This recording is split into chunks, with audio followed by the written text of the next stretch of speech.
तो ये वो 32 नंबर रूम है, 32 नंबर कमरा, जहां वो तीनों आरोपी आनंद, विशाल, आकाश इसी कमरे में ठहरे थे। 19 मई की रात 8:30 बजे इसी आनंदा लॉज में आते हैं। छात्र बनकर अपने आप को बताते हैं कि हम छात्र हैं, इंदौर से आए हुए हैं, आधार कार्ड देते हैं और इसी यहीं पर रुकते हैं। और फिर इसी के ठीक बगल में बहुत नज़दीक में 500 मीटर भी दूरी नहीं है, फैंसी बाज़ार है। फिर 1 से 1.5 किलोमीटर की दूरी पर पलटन बाज़ार है। वहाँ से वो जो दाव है, जो चाकू यहाँ पर इस्तेमाल किया जाता है, उसे खरीदते हैं। और उसके बाद फिर वो जाते हैं शिलोंग, जहां सोनम रघुवंशी, राजा रघुवंशी पहले से ही मौजूद थे। तो ज़रा उस कमरे को भी हम दिखाते हैं।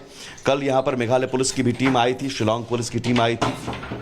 यही वो कमरा है, ठीक है, यही वो कमरा है जिस कमरे में वो 3 आरोपी रुके हुए थे, आकाश, आनंद और विशाल। अब समझिए कि इस कमरे में 19 मई की रात को वो रुकते हैं और 22 मई और 23 मई तक वो शिलोंग में उस वारदात को अंजाम देते हैं। किसी को नहीं पता था कि इस कमरे में वो जो 3 आरोपी रुके हैं वो राजा रघुवंशी की हत्या की वारदात को अंजाम देने के लिए यहाँ पर आए थे।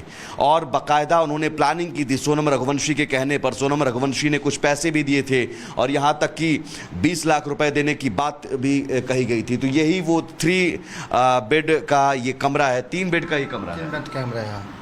तो स्पेशली इसी रूम की डिमांड की थी कि 3 बेड का कमरा मुझे मिले। नहीं, ऐसा बोला नहीं था। तो हम सोचा 3 आदमी है तो हम 3 बेड दे देंगे। गर्मी के दिन है ना, तो ठंडे के दिन में थोड़ा प्रॉब्लम नहीं, डबल बेड में भी एडजस्ट कर सकते हैं। गर्मी के दिन में क्योंकि हम लोग का एसी नहीं है, तो मतलब प्रॉब्लम किसी का प्रॉब्लम नहीं है। मतलब हम लोग तो नहीं सोचा वो लोग मतलब क्रिमिनल है, मतलब हम सोचा नॉर्मल आदमी है, किसी का प्रॉब्लम नहीं है, इसलिए हम 3 बेड वाला रूम दिखाई दिया। ऐसा नॉर्मल कोई 3 आदमी 4 आदमी से ये रूम देते हैं हम लोग। अच्छा, यहाँ से कुछ बरामद तो नहीं हुआ? नहीं, वो सब कुछ नहीं है। इधर तो हम सुनिए, इधर वो लोग जाने के बाद में हम दूसरे आदमी को रूम दिया है, दूसरा आदमी को रूम दे दिया है। तो कंटिन्यू हो रहा है। पुलिस इस कमरे में भी आई था, देखा था पुलिस कमरे में भी आई थी। तो वो चाकू उन्होंने खरीदा था यहीं पर। इधर सुनिए, इधर हम लोग कुछ देखा नहीं। हम लोग कस्टमर को रूम देते, कस्टमर से हम कोई भी बात करने रूम में नहीं थे। हमारे रूम में आना जाना है वो सब मतलब हम लोग मना है, हम लोग आते नहीं। लेकिन आप समझिए, एक छोटे से लॉज में वो ठहरते हैं। एक ही रात ठहरे थे वो, एक ही रात ठहरे थे कि कितने दिन ठहरे थे आप? एक ही दिन 20 मई को चले गए थे। अब आपको वो हथियार दिखाते हैं जिसे गुवाहाटी से राजा के हत्यारों ने खरीदा था। और जिस तरीके से ये जो तस्वीर दिखा रहे हैं आपको हम, ये उन्हीं हथियारों की है जो यहाँ पे हथियारों की तरफ से शिलोंग में खरीदा गया था। ऑनलाइन बुक करके खरीदा गया था इसे, और इसी हथियारों का इस्तेमाल करके यहाँ पे राजा को मौत की घाट उतारा गया। लेकिन जिस तरीके से आपको समेत रिपोर्ट भी दिखा रहे थे, जहाँ पे आकाश, आनंद और राज जिस लॉज में रुके हुए थे, उस लॉज में रुकने के साथ साथ यहाँ पे हत्या की प्लानिंग की गई। हथियार बाकायदे यहाँ पे खरीदा गया। हथियार कौन थे आप देख रहे हैं, रिपोर्ट दिखाते हैं आपको इससे जुड़ी हुई। आनंद लॉज से ठीक 50 मीटर की दूरी पर ये मार्केट है, फैंसी बाजार। और इस तरह के जो मार्केट हैं, इस तरह के जो फुटपाथ पर मार्केट लगते हैं, ये अभी शाम तक ये मार्केट अभी और सजेंगे।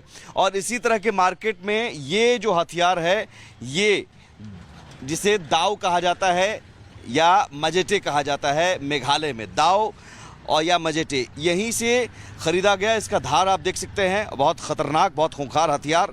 और इस हथियार को इन तीनों आरोपियों ने ख़रीदा था, जो पुलिस सूत्रों के मुताबिक, कि गुवाहाटी में, क्योंकि यहीं से बगल में रेलवे स्टेशन भी है, तो रेलवे स्टेशन के ठीक बगल में वो लॉज लेते हैं, आनंद लॉज। वहाँ 19 मई की रात 8:30 बजे पहुँचते हैं और इस हथियार को ख़रीदते हैं और इस हथियार को लेकर शिलोंग जाते हैं। इस हथियार की बिक्री कौन करते हैं यहाँ पर? आप करते हैं। ये इस हथियार का क्या इस्तेमाल होता है? इसका लकड़ी काटा जाता है या कुछ सामान काटते हैं, मांस मच्छी। हाँ, ये धारदार होता है, बहुत धारदार होता है। हाँ, धार भी होता है इसमें बहुत। मतलब इससे किसी पर वार किया जाए तो बहुत हद तक वो, इसमें रेती से धार किया जाता है। रेती से फिर धार किया जाता है। ये कितने का है? ये हम लोग 350 350 रुपये में, कहीं 150, कहीं 200। ये पता नहीं, ये क्वालिटी पर। हाँ, क्वालिटी लेके दाम है। ये कहाँ से लाते हैं? ये हम लोग को देके जाता है व्यापारी। तो इसे मेघालय में मजेतो कहा जाता है। अब ये मेघालय का वर्ड हमको पता नहीं है, मेघालय में क्या यहाँ कहा जाता है, यहाँ में दाव कहा जाता है। और इसकी धार बनाई भी जा सकती है। अब इतना हमको पता नहीं, हम रेडीमेड लाते हैं, रेडीमेड बेचते हैं। इसका इस्तेमाल क्या होता है? ये सब हो गया आपका बांस काटने के लिए, लकड़ी काटने के लिए, ये सब काम आता है। मांस मच्छी काटने के लिए।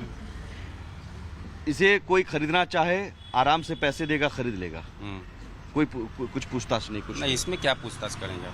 आपको सोनम रघुवंशी वाला मामला आपने भी सुना होगा, उतना नहीं जानते। तो वो 3 आरोपी, ये बताया जा रहा है कि फैंसी बाजार से ही, क्योंकि रेलवे स्टेशन बगल में है, हाँ, बगल में, यहाँ से कितनी दूरी पर है? Half kilometre. Half kilometre. Ananda lodge पीछे है, हाँ, बगल में है, बगल में 50 मीटर की। आप सुनिए कि आनंदा लॉज 50 मीटर की दूरी पर, रेलवे स्टेशन आधा किलोमीटर की दूरी पर, और आनंद लॉज यहाँ पर रुकते हैं वो, और यहीं से हथियार खरीदते हैं। ज़्यादा वो मेहनत नहीं, और फिर गुवाहाटी से रवाना होते हैं शिलोंग, और शिलोंग में जो पहाड़ी है, जो खाई है, पहले तो 20 मई को कामाख्या मंदिर जाते हैं। ज़रा इसका वजन आप बताइए, इसका कितना वजन होता होगा? कितना होगा? 200 ग्राम, 200-250 ग्राम होगा। तो इसमें अलग अलग क्वालिटी के भी आते हैं। अब हम लोग उतना नहीं, रेडीमेड लाते हैं, बस ये जो क्वालिटी आप देख रहे हैं इतनी हम लोग बेचते हैं, लाते हैं और बेचते हैं। एक सवाल लेकिन अभी भी सभी के जहन में है, अगर सोनम को राजा पसंद नहीं था तो शादी क्यों की, और फिर हत्या क्यों? अलग अलग एंगल अभी तक सामने आए हैं, लेकिन राजा की कुंडली देखने वाले पंडित ने किसी दूसरी लड़की का भी दावा कर दिया है। दावा ये भी कि इसके पीछे तंत्र मंत्र का भी एंगल हो सकता है। सुनिए।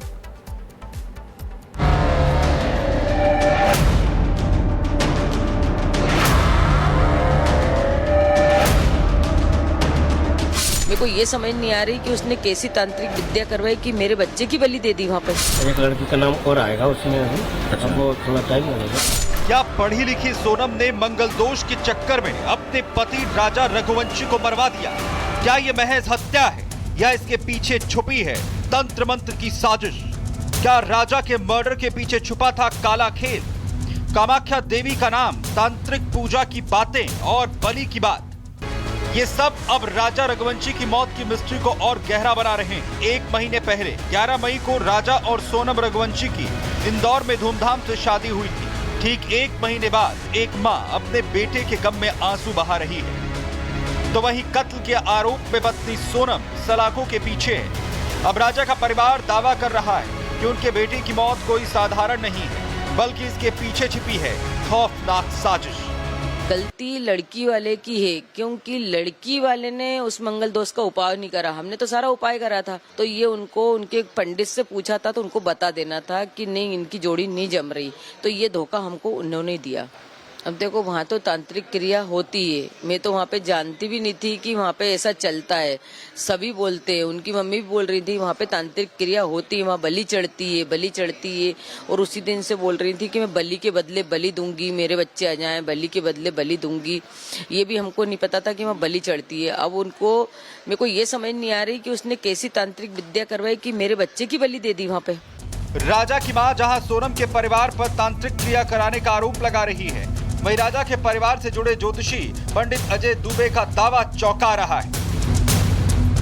अजय दुबे ने राजा की कुंडली देखी थी और उसके मुताबिक राजा रघुवंशी की हत्या में कुछ और लोगों का हाथ हो सकता है। साथ ही दूसरी महिला के भी शामिल होने का सनसनीखेज दावा किया जा रहा है। हाँ, उसमें कुंडली में स्पष्ट दिख रहा था, उन्होंने कृष्ण कुंडली बनवाई थी। क्या दिख रहा था? वही के 2 लेडीज हैं उसमें अवेलेबल है ना, और 3 लड़के हैं। तो अभी तो सिर्फ सोनम का नाम सामने आया, अभी सामने हो रहा है। मतलब आपका ये दावा है कि एक लड़की का नाम और आएगा? लेकिन इस बात में आशंका थी कि मतलब पत्नी भी हत्या कर सकती है, करवा सकती है, ऐसा भी कुछ था उस कुंडली में? हाँ, ऐसा योग तो उसमें दिख रहा था। राजा हत्याकांड में वो दूसरी औरत कौन है वो दूसरी महिला जो सोनम के साथ इस साजिश का हिस्सा थी? क्या ये बात सच है या महज एक खोखला दावा? जिस प्रकार से जो षड्यंत्र रचा गया है उनकी मम्मी के द्वारा, क्योंकि मम्मी हम जानते हैं, उसकी मम्मी को सब कुछ पता है, उसको मम्मी बताना नहीं चाहेगी, तो हम लोग पहले तो हम ही चाहते हैं तो इंदौर पुलिस, क्राइम ब्रांच जो भी है, इन लोगों में से जो सोनम की मम्मी को उठाएंगे, उसमें जो पूछताछ करेंगे, इसमें बहुत सी बातें जो छुपी है वो और बाहर आएगी निकल के। बिहाल एक हत्या, 2 कुंडलियां और ग्रहों की चाल, किसी शातिर साजिश की मजबूत जड़ की तरह अकड़े इस हत्याकांड ने सबको सन्न कर दिया है। अब हर दस्तावेज और ग्रहों का संयोग पुलिस के जांच के दायरे में है। साजिश में शामिल हर एक आरोपी का पर्दाफाश जल्द होगा। Bureau report, Republic Bharat.